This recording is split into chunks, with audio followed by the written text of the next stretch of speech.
Hello guys, this is Gulnashi Iqbal and welcome to my YouTube channel Gul study point. हमारा आज का topic है the prelude. The prelude एक semi autobiographical poem है जिसको विलियम वर्ड्सवर्थ ने लिखा है। इस पोएम में 14 बुक्स हैं। आज की इस वीडियो में हम आपको उन 14 बुक्स के बारे में बताएंगे जो इस पोएम में है और किस बुक में किस बारे में बताया गया है और किस बुक का क्या नाम है। तो ये वीडियो आप लोगों के लिए बहुत हेल्पफुल होने वाली है, इसलिए वीडियो को पूरा देखें। वीडियो पसंद आए तो वीडियो को लाइक और शेयर करें और वीडियो को चैनल को सब्सक्राइब ज़रूर करें। तो चलिए शुरू करते हैं। The prelude is a semi autobiographical poem. The prelude एक सेमी ऑटोबायोग्राफिकल पोएम है जो विलियम वर्ड्सवर्थ ने लिखी है। The prelude's other name is growth of a poet's mind. इसका दूसरा नाम है growth of a poet's mind. आप लोगों को ये याद रखना है कि द प्रेल्यूड का दूसरा नाम क्या है, growth of a poet mind. It's an autobiographical poem. ये एक ऑटोबायोग्राफिकल पोएम है। रिटन इन ब्लैंक वर्स, और ये ब्लैंक वर्स में लिखी गई है। The prelude is an extremely personal work. ये पूरी तरह से पोइट का पर्सनल वर्क है, यानी कि इस जो पोएम है इसमें पोइट ने पूरा अपनी लाइफ के बारे में बचपन से लगाकर तब तक के बारे में लिखा है जब तक कि वो ज़िंदा रहा है। It reveals many details of Wordsworth life. It reveals, यह प्रकट करती है, मैनी डिटेल्स, बहुत सारी डिटेल्स के बारे में, of Wordsworth life, William Wordsworth की ज़िंदगी की। यानी कि ये जो पोएम है, इस पोएम में हम विलियम वर्ड्सवर्थ की ज़िंदगी के बारे की सारी डिटेल्स को पढ़ते हैं। या इस पोएम में विलियम वर्ड्स की ज़िंदगी की सारी जो डिटेल्स हैं वो रिवील्स की गई हैं। William Wordsworth began the Prelude at the age of 28 in 1798 and continued to work on it throughout his life. William Wordsworth ने इसको लिखना कब शुरू किया था? अब आपको याद रखने के लिए ये बात ज़रूरी है कि जो प्रेल्यूड है इसको विलियम वर्ड्सवर्थ ने लिखना कब शुरू किया था। तो इसको 28 साल की उम्र में सन 1798 में विलियम वर्ड्सवर्थ ने इसको लिखना शुरू किया था। आपको याद होना चाहिए कि जो लिरिकल बैलेड है वो भी 1798 ही है, उसकी डेट भी, उसमें 4 फेज थे। ठीक है, उसके लिए भी मैं एक वीडियो बनाऊंगी। मेरे चैनल के साथ आप बने रहिए। तो इन्होंने 28 साल की उम्र में इसको लिखना शुरू किया था सन 1798 में, and continue to work on it, और इस पर काम करना जारी रखा थ्रू आउट हिज लाइफ, अपनी पूरी ज़िंदगी। यानी कि 28 साल की उम्र से जो विलियम वर्ड्सवर्थ ने इस पोएम को लिखना शुरू किया था, पूरी ज़िंदगी इसको लिखते रहे और इसका कोई टाइटल भी नहीं रखा और इसको समाप्त भी नहीं किया। Wordsworth never gave it any title but called it the poem to Coleridge. William Wordsworth ने इसको कभी भी कोई टाइटल नहीं दिया, बट किंतु कॉल्ड इट, इसको कहा करते थे the poem to Coleridge, Coleridge के नाम कविता। The present title of it, इसका जो प्रेजेंट टाइटल है, जो ये आपको याद रखने की बात है, द प्रेल्यूड है। ये जो टाइटल है इसको विलियम वर्ड्सवर्थ ने नहीं दिया था, विलियम वर्ड्सवर्थ ने इसको लिखा है, लेकिन जो इसको टाइटल दिया है वो उनकी बीवी ने दिया था, जिनका नाम क्या था, Mary Hutchinson. The prelude is given by his wife Mary Hutchinson. जो टाइटल है, प्रेजेंट टाइटल द प्रेल्यूड, वो इनकी वाइफ के द्वारा, मैरी हचिंसन के द्वारा दिया गया है। There are 14 books in the poem the Prelude. ये जो पोएम है द प्रेल्यूड, इसमें 14 बुक्स हैं। इसकी जो 14 बुक्स हैं, अब इनके बारे में देख लीजिए। फर्स्ट बुक है introduction, childhood and school time. Second book है school time continued. Third book है residence at Cambridge. Fourth book का नाम है समर वेकेशन। फिफ्थ बुक का नाम है बुक्स। सिक्स है Cambridge and the Alps. Seventh है residence in London. Eighth book है retrospect, love of nature leading to love of man. Ninth है रेजिडेंस इन फ्रांस। 10th है residence in France continued. 11th है residence in France concluded. ठीक है। 12वीं है imagination and taste, how inspired and restored. और जीत 13वीं है imagination and taste, how inspired and restored, concluded. और 14 नंबर पर है हमारा कंक्लूजन। तो चलिए शुरू करते हैं द प्रेल्यूड की फर्स्ट बुक, जिसका नाम है introduction, childhood and school time. इस बुक में विलियम वर्ड्सवर्थ ने अपने बचपन के बारे में और अपने स्कूल टाइम के बारे में बताया है। तो देखते हैं। बुक फर्स्ट establishes विलियम वर्ड्सवर्थ's sense of life as a journey. Book first William Words की सेंस ऑफ लाइफ यानी कि जिंदगी के भाव को एक जर्नी के रूप में स्टेबलाइज करती है। The poet leaves the city for his beloved lake district. The poet कवि लीव्स छोड़ देता है द सिटी शहर को, for his beloved lake district अपनी प्रिय लेक डिस्ट्रिक्ट के लिए, मतलब जहाँ पर विलियम वर्ड्सवर्थ पैदा हुए थे लेक डिस्ट्रिक्ट में, वो उस जगह के लिए अपनी जहाँ पर वो रह रहे थे इस टाइम पर उसको छोड़ देने का निर्णय कर लेते हैं। The poet search subject to write because he want to be a poet.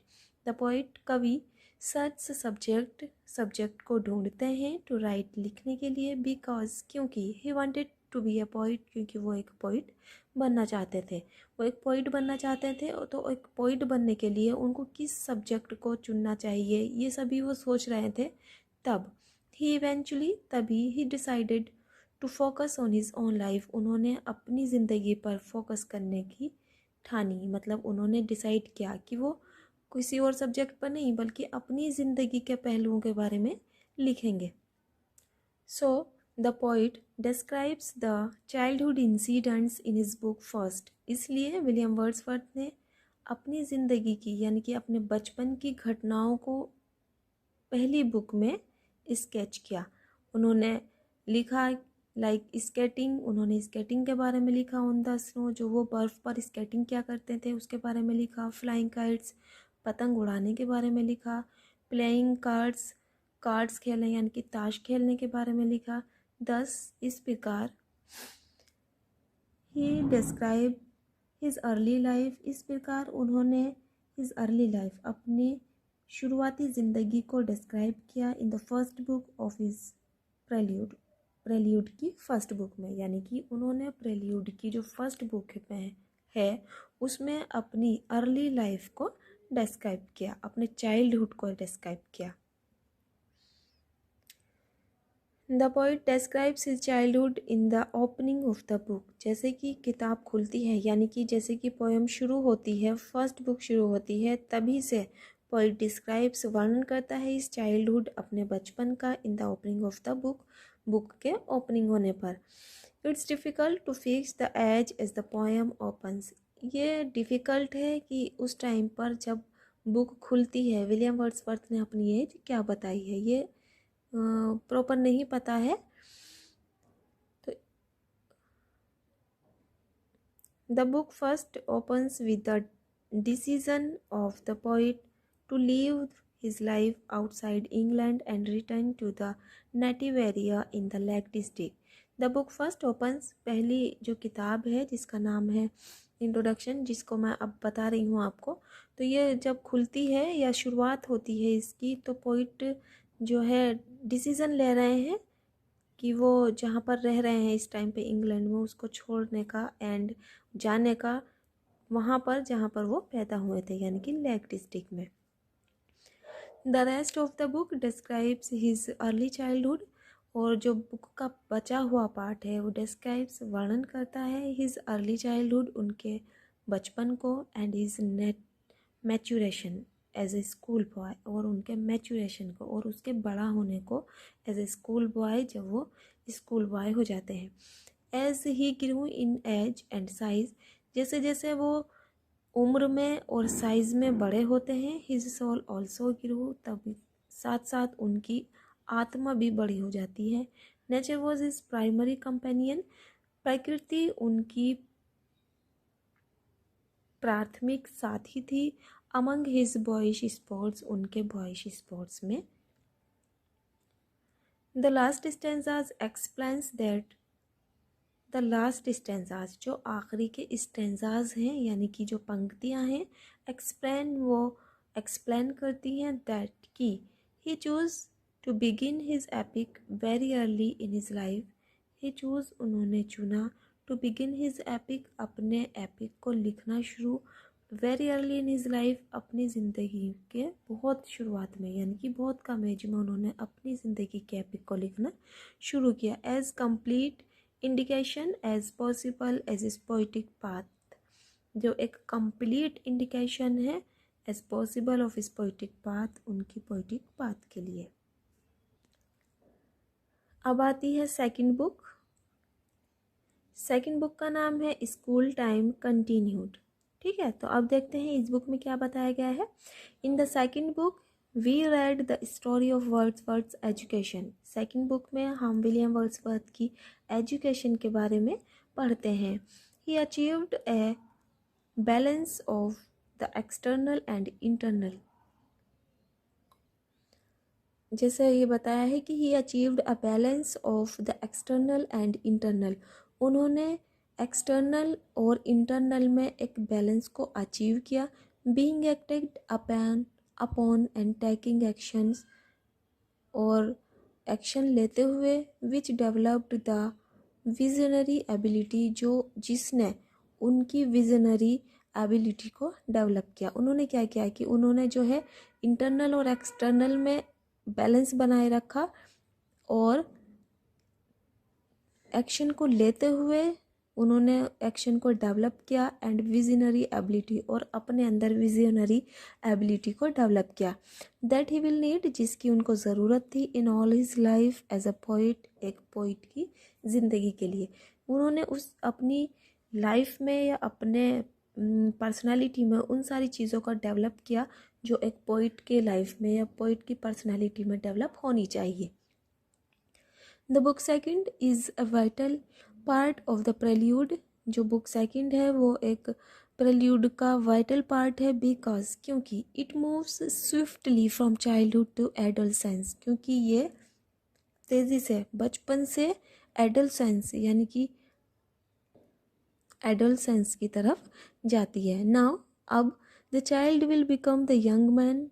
अब जो बच्चा है यानी कि जो विलियम वर्ड्सवर्थ हैं, वो बच्चे से अब बड़े हो जाएंगे. He was able to find meaning in comparing the process of the one by which he and other babies are nourished. He was able to find meaning, वो अब मीनिंग पाने के लिए एबल हैं या मीनिंग पाने के लिए योग्य हैं. इन कंपेयरिंग, तुलना करने के योग्य हैं.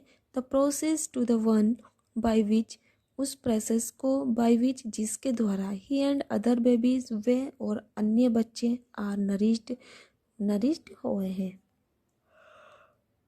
The baby now can see the maturation. The baby, बालक या बच्चा, नाउ अब, कैन सी देख सकता है, द मैचुरेशन अपनी परिपक्वता को. His growth feeds his poetic vision. उसकी ग्रोथ ने, मतलब जो उनका विकास हुआ था, वृद्धि हुई थी, उसने, जैसे जैसे उनका विकास हुआ था, उनकी जो आत्मा है उसका भी विकास हुआ था. ठीक है, तो जैसे जैसे वो बढ़े उनका माइंड डेवलप हुआ, उनका माइंड का डेवलपमेंट हुआ. उसी तरह से उनकी जो पोइटिक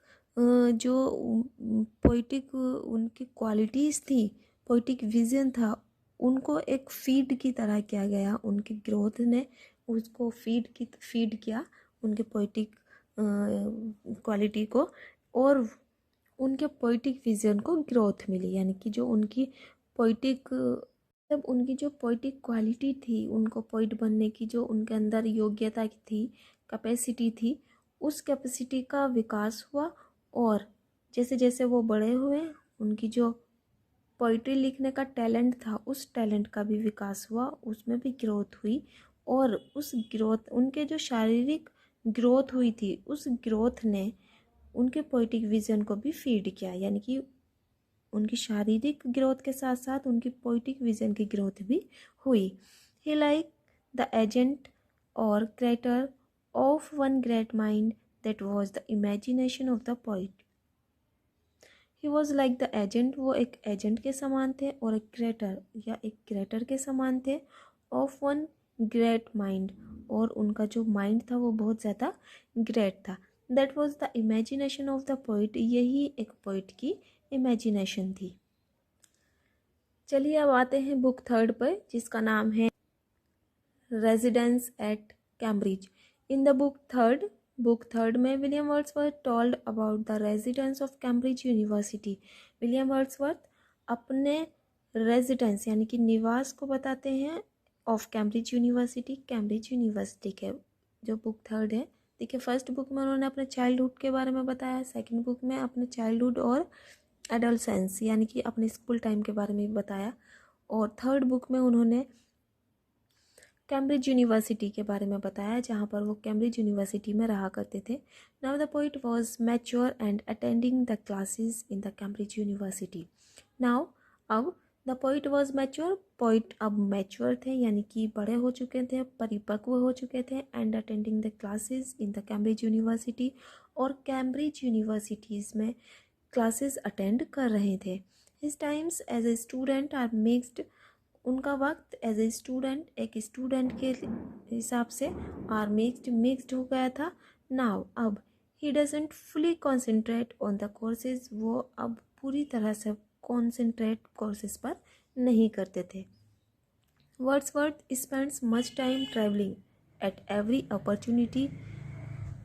विलियम वर्ड्सवर्थ स्पेंड्स खर्च करते थे या गुजारते थे मच टाइम ज़्यादा समय ट्रैवलिंग करने में, at every opportunity her opportunity पर।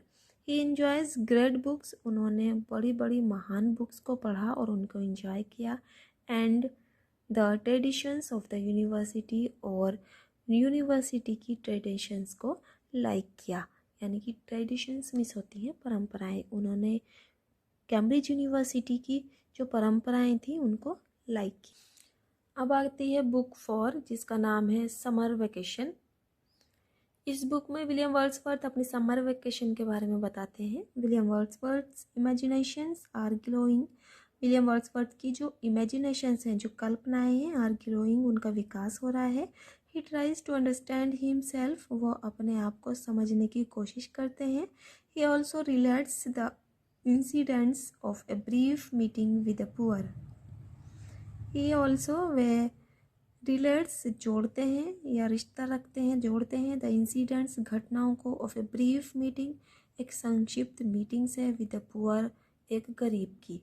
इसमें क्या बताते हैं, वो अपनी एक गरीब के साथ, किसी के साथ उनकी मीटिंग हुई होगी, उसका ब्रीफ इंट्रोडक्शन वो अपनी इस book fourth book summer vacation में देते हैं। बुक नंबर 5 है, जिसका नाम है books. In the book 5th, अपनी 5वीं बुक में continues his episodic education, William Wordsworth अपनी एपिसोडिक एजुकेशन को कंटिन्यू रखते हैं। The book develops the theme that man are catch between the dream of immortality and acceptance of limitations.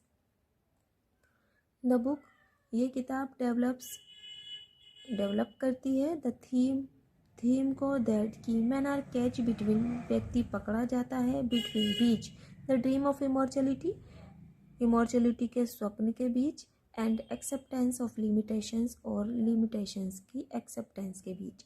The death of poets mother leads him to speak the length about the importance of a nature based education. The death of his poets mother, इस जो book है इसमें poet की mother की death के बारे में बताया जाता है, एंड और उसकी मदर की death leads him to speak at length, उसको गहराई में बोलने के लिए मजबूर करती है, या उसको गहराई में बोलने का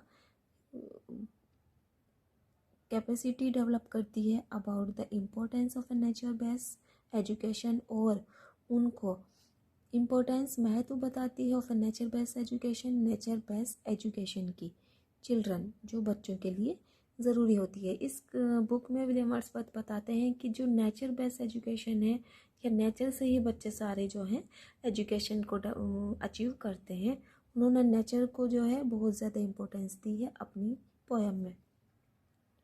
the poet was in believe that, poet यकीन रखते थे दैट की चिल्ड्रन एब्जर्व्ड नॉलेज, जो बच्चे हैं वो एब्जर्व्ड नॉलेज, वो नॉलेज को गेन करते हैं from nature there native continent, from nature प्रकृति से, देयर नेटिव कॉन्टिनेंट अपने राष्ट्रीय सागर से। अब आती है book number 6, Cambridge and the Alps, जिसका नाम है इन दिस बुक, इस बुक में वी रेड, हमने पढ़ा about Wordsworth experience in England to abroad, William Wordsworth के एक्सपीरियंसेस के बारे में, तजुर्बों के बारे में, in England to abroad, England से अब्रॉड के हैं। He leaves his education for other places, वो कहीं दूसरी जगह जाने के लिए अपनी एजुकेशन को छोड़ देते हैं।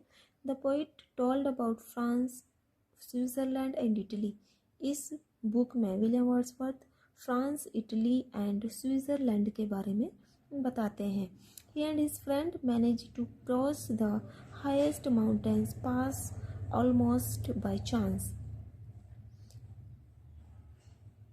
इस बुक में ही एंड हिज फ्रेंड, वह और उनके मित्र, manage to cross the highest mountain, manage करते हैं, प्रबंध करते हैं, टू क्रॉस, पार करने का, द हाईएस्ट माउंटेन, सबसे ऊंचे पर्वत को, पास ऑलमोस्ट बाय चांस, जो बाय चांस ही पास हुआ था। That is showing the supremacy of the imagination, ये दैट इज शोइंग, जो शो कर रही है, the supremacy of imagination, imagination की सुपरमेसी को, यानी कि उनकी जो कल्पना है उसकी सुपरमेसी को शो कर रही है। The poet was thrilled as well to be in France, the poet was thrilled, poet बहुत थ्रिल्ड था, as well to be in France, जब वो फ्रांस में थे, वेयर, जहाँ पर, the revolution has already change, जहाँ पर रिवोल्यूशन पहले ही चेंज हो चुका था, ह्यूमन लाइफ ग्रेटली, मानव जिंदगी की। Book number 7, residence in London, इसका नाम है। Now the poet returns to London, अब बुक नंबर 7 में पोइट ने डिस्क्रिप्शन किया है, डिस्क्राइब किया है कि वो जो है रेजिडेंस इन लंदन, जो है पोइट रिटर्न्स टू लंदन, मतलब लंदन में रहते हैं या लंदन को वापस आते हैं। After his adventures in Europe, अपने यूरोप में एडवेंचर्स के बाद। Now the poet told in detail the urban life so different from native. Now अब the poet told in detail, poet detail में बताते हैं, the urban life so different from nature, कि urban जो life है, ग्रामीण जो लाइफ है, देहाती लाइफ है, वो नेटिव से बहुत ज़्यादा डिफरेंट है। The poet shows all aspects of street, the poet कवि शोज़ दिखाते हैं, ऑल एस्पेक्ट्स सभी पहलुओं को, ऑफ स्ट्रीट्स गलियों के, फेयर्स मेलों के, थिएटर्स के, स्टोर्स के, चर्च के, and the multitudes of daily life, और डेली लाइफ के बारे में बताते हैं। There is a continual contrast of the imagination with reality, इस बुक में, यानी कि बुक नंबर 7 में कंटिन्यूअल कंट्रास्ट दिखाते हैं इमेजिनेशन विद रियलिटी, मतलब रियलिटी से इमेजिनेशन करने पर contrast. Book number 8, retrospect love of nature leading to love of mankind. In this book the poet describes of London life and rural existence in the country, इस कविता में कवि London life के बारे में बताते हैं एंड रूरल एग्जिस्टेंस, और ग्रामीण जिंदगी के बारे में बताते हैं, इन द कंट्री, गाँव की। Great contrast are shown, the poet relates a love of nature. Great contrast are shown, इसमें बहुत बड़े बड़े कंट्रास्ट दिखाई देते हैं। The poet relates a love of nature, poet nature के प्रति अपने लव को रिलेट्स करता है, to a love for mankind, और लव फॉर मैनकाइंड व्यक्ति के प्रति नेचर के प्रेम को डिस्क्राइब करता है। The poet relates the everyday life of both individuals and society. The poet कवि relates जोड़ता है the everyday life प्रतिदिन की जिंदगी को of both individuals and society, individuals और society ही। बुक नंबर 9 है रेजिडेंस इन फ्रांस, जिसका नाम है residence in France brings the poet back to Europe, France में रहना brings the poet back to Europe, वो पोइट को यूरोप वापस ले जाती है। France is in the midst of the turmoil of its revolution, but किंतु Wordsworth doesn't pay as much attention to political events as the humans one but किंतु Wordsworth doesn't pay as much attention Wordsworth ज़्यादा ध्यान नहीं दिया करते थे to political events पर as to human की अन्य व्यक्ति दिया करते थे but Wordsworth doesn't pay as much attention to political events to humans one लेकिन William Wordsworth does not pay as much attention political events यानी कि पॉलिटिकल इवेंट्स पर या राजनीतिक घटनाओं पर वो अपना ध्यान नहीं दिया करते थे एज टू ह्यूमन वंस जैसा कि अन्य लोग देते थे his friendship with the officer Michael Beaupuy is very important उनकी जो फ्रेंडशिप थी माइकल ब्यूपे के साथ वो बहुत ज़्यादा इम्पोर्टेंट थी तो ये थी विलियम वर्ड्सवर्थ के द्वारा लिखी गई द प्रेल्यूड की